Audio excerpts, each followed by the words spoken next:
ಓಂ ನಮಸ್ಕಾರ. ನಾನು ನಿಮ್ಮ ಸದ್ಯ ಭಟ್. ಚಪಾತಿ ಮಾಡಿದ್ಮೇಲೆ ಅದಕ್ಕೊಂದು ಪಲ್ಯ ಮಾಡೋದು, ಸಾಗು ಮಾಡೋದು ಬೇಜಾರು ಅನ್ನಿಸ್ತಾ ಇದೆಯಾ? ಏನೋ ಒಬ್ರಿಗೆ ಮಾಡ್ಕೊಡ್ಬೇಕು, ಅರ್ಜೆಂಟಿಗೆ ಮಾಡ್ಕೊಡ್ಬೇಕು ಅನಿಸ್ತಿದೆ. ಈ ರೀತಿ ಮಾಡ್ಕೊಳ್ಳಿ. ಇಲ್ಲಿ ನಾನು ಒಂದು ಟೀ ಚಪಾತಿ ಹಾಗೂ ಒಂದೆರಡು ಖಾರ ಚಪಾತಿಯನ್ನ ತೋರಿಸ್ತಾ ಇದ್ದೀನಿ. ಇದು ಮಕ್ಕಳಿಗೆ ಬಾಕ್ಸಿಗೆ ಹಾಕ್ಕೊಟ್ರು ಕೂಡ ಚೆನ್ನಾಗಿ. ಮಾಮೂಲಿ ನಾವು ಹಿಟ್ಟು ಕಲ್ಸೋದು, ಉಪ್ಪು ಸಕ್ಕರೆ ಹಾಕೊಂಡು ಗೋಧಿ ಹಿಟ್ಟನ್ನ ಕಲ್ಸ್ಕೊಳ್ಳೋದು. ಅದನ್ನ ಸ್ವಲ್ಪ ಎಣ್ಣೆಯನ್ನ ಹಾಕೊಂಡು ನೀಟಾಗಿ ನಾದ್ಕೊಳ್ಳೋದು. ನಾದಿ ಒಂದ್ ಸೈಡ್ ನೀಟಾಗಿ ನಾವು ಮುಚ್ಚಿಟ್ಕೊಳ್ಬೇಕಾಗತ್ತೆ. ಅದು ಸ್ವಲ್ಪ ಮೃದು ಆಗ್ಲಿಕ್ಕೆ ಸ್ವಲ್ಪ ಸಮಯ ಬೇಕು, ಒಂದು 10 ನಿಮಿಷ. ಇಲ್ಲಾಂದ್ರೆ ಸ್ವಲ್ಪ ಒರಟಾಗುತ್ತೆ ಅಷ್ಟೇ, ಮಾಡ್ಬೋದು ಚೆನ್ನಾಗಿರುತ್ತೆ. ಅದನ್ನ ಮಾಡಿ ಒಂದ್ ಕಡೆ ಎತ್ತಿ ಮುಚ್ಚಿ ಇಟ್ಕೊಳ್ಳಿ. ಮೃದು ಆದ್ಮೇಲೆ ನಾವು ಆ ಚಪಾತಿಯನ್ನ ಮಾಡೋಣ. ಒಂದು ಬಟ್ಟೆಯನ್ನ ಹಾಕಿ, ಇಲ್ಲ ಒಂದು ಸ್ಟೀಲ್ ಬಟ್ಟೆಲನ್ನ ಅದ್ರ ಮೇಲೆ ಮುಚ್ಚಿ ಇಟ್ಕೊಳ್ಳಿ. ನಾವು ಕಲ್ಸ್ಕೊಂಡಂತ ಹಿಟ್ಟು ಮೆತ್ತಗೆ ಮೃದುವಾಗಿ ಚೆನ್ನಾಗಾಗಿದೆ. ತಕ್ಷಣದಲ್ಲಿ ಮಾಡಿದ್ರೆ ಸ್ವಲ್ಪ ಹೊರಟಾಗ್ಬೋದು. ತಕ್ಷಣದಲ್ಲಿ ಮಾಡೋದಾದ್ರೆ ಸ್ವಲ್ಪ ಬೆಚ್ಚಗಿನ ನೀರನ್ನು ಹಾಕೊಂಡು ಕಲ್ಸ್ಕೋಬೋದು. ಈಗ ಉಂಡೆಗಳನ್ನು ಮಾಡ್ಕೊಳ್ಳೋಣ. ಇದೇನಪ್ಪ ಬರೀ ಚಪಾತಿ ತೋರಿಸ್ತಾ ಇದ್ದೀನಿ ಅನ್ಕೊಂಡ್ರ?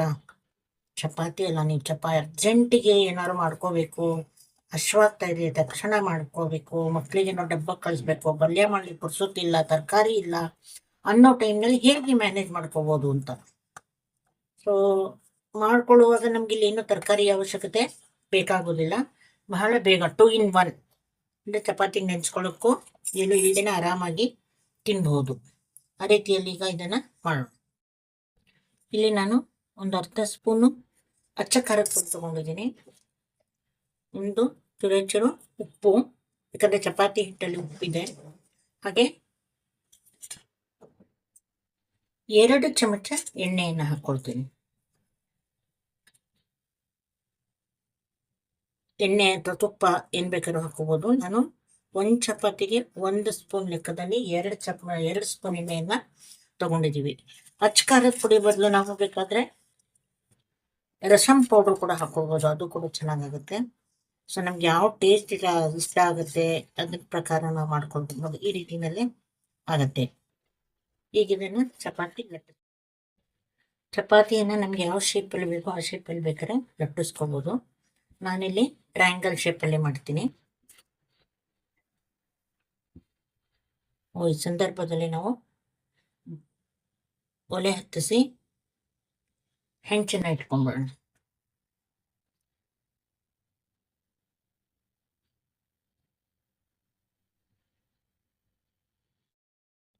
ಇದು ಒಲೆ ಮೇಲೆ ಹಂಚನ್ನ ಇಟ್ಕೊಂಡಿದ್ದೀನಿ. ನಾವು ಲಟ್ಸೋ ತನಕ ಹಂಚು ಕಾದ್ಬಿಡುತ್ತೆ. ಈಗ ಒಂದು ಸ್ವಲ್ಪ ಲಟ್ಟಿಸ್ಕೊಂಡಾದ್ಮೇಲೆ ನಾವು ಇದಕ್ಕೆ ನಾವು ಮಾಡ್ಕೊಂಡಿರುವಂತಹ ಖಾರ ಎಣ್ಣೆ ಇದನ್ನು ಹಚ್ಕೋಬೋದು. ನಮಗೆ ಚಟ್ನಿ ಪುಡಿ ಎಣ್ಣೆ ಬೇಕಾದರೆ ಅಥವಾ ತುಪ್ಪ ಬೇಕಾದರೆ, ಹಸಿಮೆಣಸು, ಕೊತ್ತಂಬರಿ ಸೊಪ್ಪು, ಉಪ್ಪು, ಬೆಳ್ಳುಳ್ಳಿ ಜಜ್ಜಿ ಅದನ್ನು ಕೂಡ ಹಾಕ್ಕೋಬೋದು.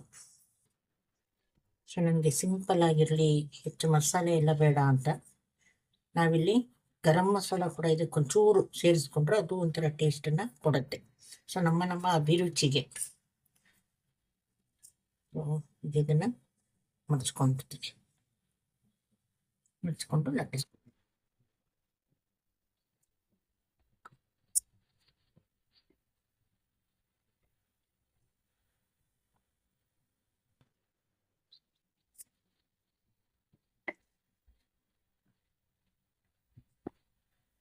ಇಟ್ಟು ಸಾಧಾರಣವಾಗಿ ಶಾಲಾ ಕಾಲೇಜ್ಗೆ ಹೋಗೋ ಮಕ್ಕಳಿಗೆ ಹಾಕ್ಕೊಟ್ರೆ ಅವರು ಹಚ್ಕೊಂಡು ಪಲ್ಯ ಎಲ್ಲ ಸೋರ್ ಹೋಗುತ್ತೆ ಅಂತನೋ, ಅಥವಾ ಅದೆಲ್ಲರ ಮುಂದೆ ಹಚ್ಕೊಂಡು ತಿನ್ನಕ್ಕೆ ಪುರ್ಸೊತ್ತಾಗಲ್ಲ ಅಂತನೋ, ಬಸ್ಸಲ್ಲಿ ಹೋಗ್ಬೇಕಾರೋ ಅಥವಾ ಲೈಬ್ರರಿಯಲ್ಲಿ ಕುತ್ಕೊಂಡಾಗ ತಿನ್ಬೇಕಾರೋ ಅವಾಗೆಲ್ಲ ಈಸಿ ಆಗತ್ತೆ ಈ ರೀತಿನಲ್ಲಿ ಮಾಡಿಕೊಟ್ರೆ.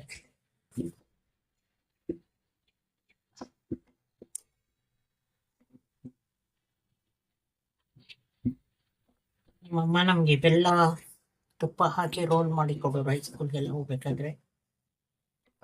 ಸೊ ಈಗ ಲಟ್ಟಿಸ್ಕೊಂಡಾಗಿದೆ, ಇದನ್ನು ನಾವು ಇದ್ರ ಮೇಲೆ ಹಾಕ್ಕೊಳ್ಳೋದು.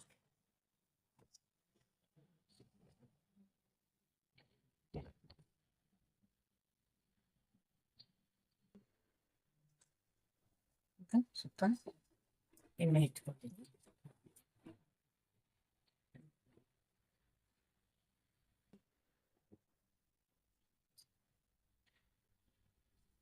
ಮೇಲೆ ಕೂಡ ಒಂಚೂರು ಎಣ್ಣೆಯನ್ನು ಹಚ್ಕೊಂಡು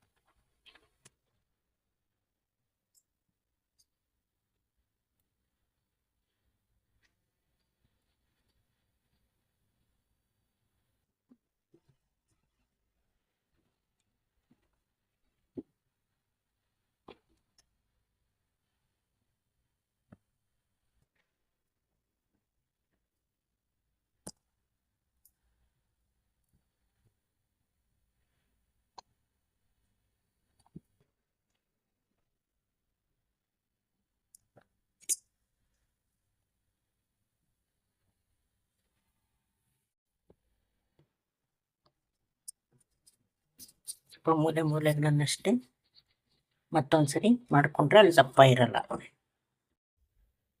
ಒಂದು ಏನು ಗೊತ್ತಾ, ಹೆಣ್ಮಕ್ಳಿಗೆ ಮನೇಲಿ ಗಂಡು ಸಿಗ್ತಾರೆ, ಮನೇಲಿ ಅಣ್ಣಂದ್ರು ಅಪ್ಪನೋ ಎಲ್ಲೋ ಇದ್ದಾರೆ ಅಂದರೆ ಶ್ರದ್ಧೆಯಿಂದ ಅಡುಗೆ ಮಾಡಿ. ಅದೇ ಸಂದರ್ಭ ಬಂದು ಅವ್ರೊಬ್ಬರೇ ಬೇಕಪ್ಪ ಅಂತ ಆದಾಗ ಇಂಥವೆಲ್ಲ ಎಡಬಿಡಿಂಗಿ ಅಡುಗೆಗಳು ಶುರು ಮಾಡ್ಕೊತೀವಿ. ಒಬ್ಬಳೇ ತಿಂತಾ ಹಾಗಾಗಿ ಇದು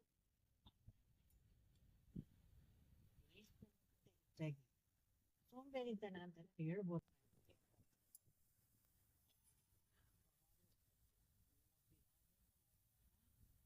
ಅಡಿಗೆಗಳ ವಿಚಾರ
ನೋಡಿ, ಈ ರೀತಿಯಲ್ಲಿ ಬೆಂದ್ಬಿಟ್ಟೆ.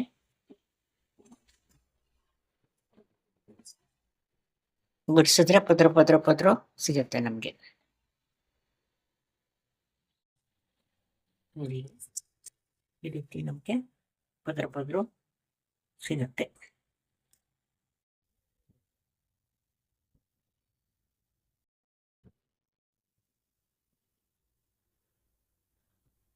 ನಿಮಗೆ ಖಾರ ಜಾಸ್ತಿ ಬೇಕಾದರೆ ದಪ್ಪಗೆ ಹೆಚ್ಕೊಳ್ಳಿ.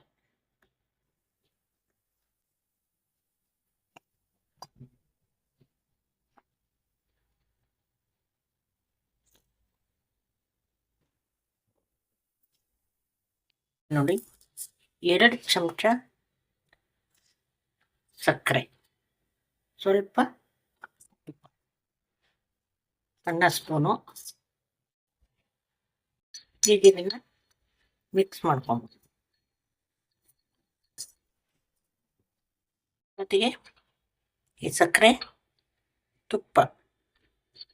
ತುಪ್ಪದಲ್ಲ ಬನ್ನಿ ಮಾಡೋಣ.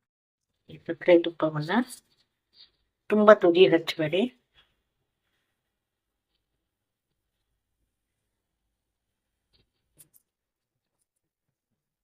ಕೈ ಬೆರಳಕ್ಕಾಗಲಿ, ಆದರೆ ಕಾಳು ಸಕ್ಕರೆ ತುದಿಗೆ ಬರೋದು ಬೇಡ. ಹಾಗೆ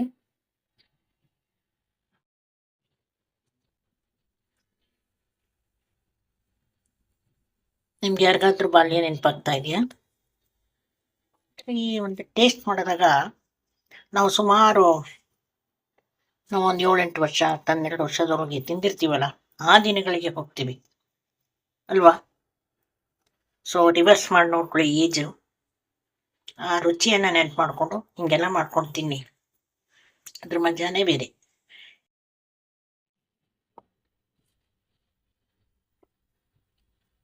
ಇದನ್ನು ಲಟ್ಟಿಸುವಾಗ ಸ್ವಲ್ಪ ದಪ್ಪನೇ ಲಟ್ಟಿಸ್ಕೋಬೇಕು, ಯಾಕಂದರೆ ಸಕ್ಕರೆ ಹೊರಗೆ ಬಂದರೆ ಕತ್ತು ಹೋಗುತ್ತೆ ಚಪಾತಿ. ಹಾಗಾಗಿ ಸ್ವಲ್ಪ ಸಣ್ಣ ಉರಿಯಲ್ಲಿ ನಿಧಾನಕ್ಕೆ ಚಂದ ಮಾಡಿ ಬೇಯಿಸ್ಕೊಳ್ಳಿ.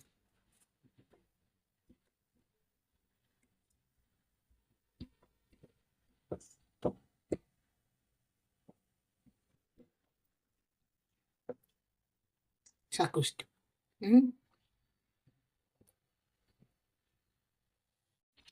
ತುಪ್ಪ ಹಾಕಿನೇ ಬೇಯಿಸ್ಕೊಳ್ಳಿ.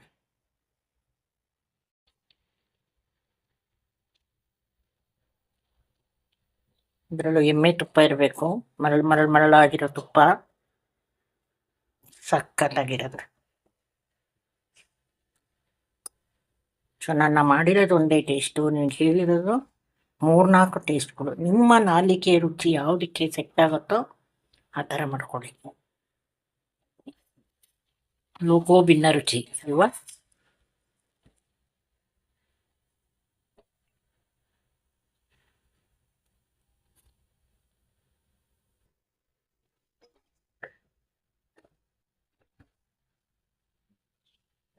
ಸಾಲ ಮಾಡಿಯಾದ್ರೂ ತುಪ್ಪ ತಿನ್ನು ಅದೇ ಕೇಳಿದ್ದೀರಾ?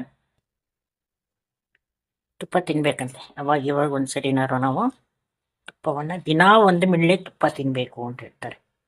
ಸಾರಿಗೆ ಹಾಕ್ಕೊಂಡು ಬಿಸಿ ಬಿಸಿ ಎಲ್ಲ ಜೊತೆ ಕಲಿಸ್ಕೊಂಡು ತಿಂದರೆ ಆರೋಗ್ಯಕರ ಅಂತ. ಅದು ಗೊತ್ತಾ ಇದೆ, ಒಳಗಡೆ ಸಕ್ಕರೆ ಮೆಲ್ಟ್ ಆಗ್ತಾ ಇರುತ್ತೆ.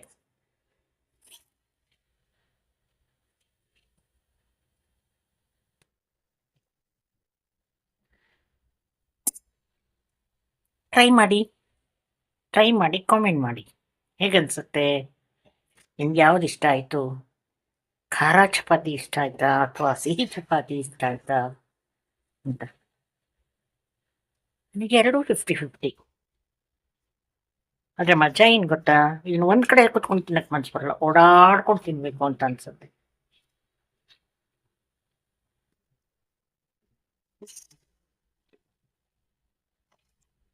ಎಸ್,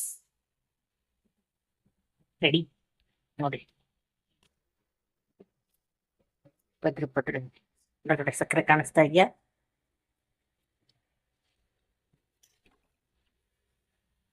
ತುಂಬ ಹೊತ್ತು ಬಿಡಂಗಿಲ್ಲ, ಬೇಗ ಕಪ್ಪಾಗ್ಬಿಡುತ್ತೆ. ಎಸ್, ಒಲೆಯನ್ನು ಆಫ್ ಮಾಡ್ಕೊತಾ ಇದ್ವಿ. ಇದು ನಮ್ಮ ಖಾರದ ಚಪಾತಿ. ಹಿಂಗೆ ಕಚ್ಕೊಂಡು ತಿನ್ಬೋದು, ನೀವು ಯಾವ ಕಡೆಯಿಂದ ಕಚ್ಕೊಂಡು ತಿಂದಿರೋದು ಟೇಸ್ಟೇ ಇರುತ್ತೆ. ಇದು ಸಕ್ಕರೆ ಹಾಕಿದಂತಹ ಚಪಾತಿ, ಬಿಸಿ ಬಿಸಿ ತಿಂದರೆ ಸ್ವಲ್ಪ ಗರ್ಗರಿಯಾಗಿ ಇರುತ್ತೆ. ಈ ಚಪಾತಿ ಸ್ವಲ್ಪ ಮೆತ್ತಗೆ ಇರುತ್ತೆ. ಸೊ ನಾವು ತಡವಾಗಿ ತಿಂದರೆ 2 ಮೆತ್ತಗಾಗ್ಬಿಟ್ಟಿರುತ್ತೆ. ಬನ್ನಿ ಚೆನ್ನಾಗಿದೆಯಾ ಚಪಾತಿ? ಎಸ್, ನೋಡಿ ಮಾಡ್ಕೊಳ್ಳಿ. ನನ್ನ ಚಾನಲ್ ಇಷ್ಟ ಆದರೆ ಸಬ್ಸ್ಕ್ರೈಬ್ ಮಾಡ್ಕೊಳ್ಳಿ, ಶೇರ್ ಮಾಡಿ, ರುಚಿ ಹೇಗಿದೆ ಅಂತ ಹೇಳ್ತೀರಲ್ವಾ? ಧನ್ಯವಾದಗಳು.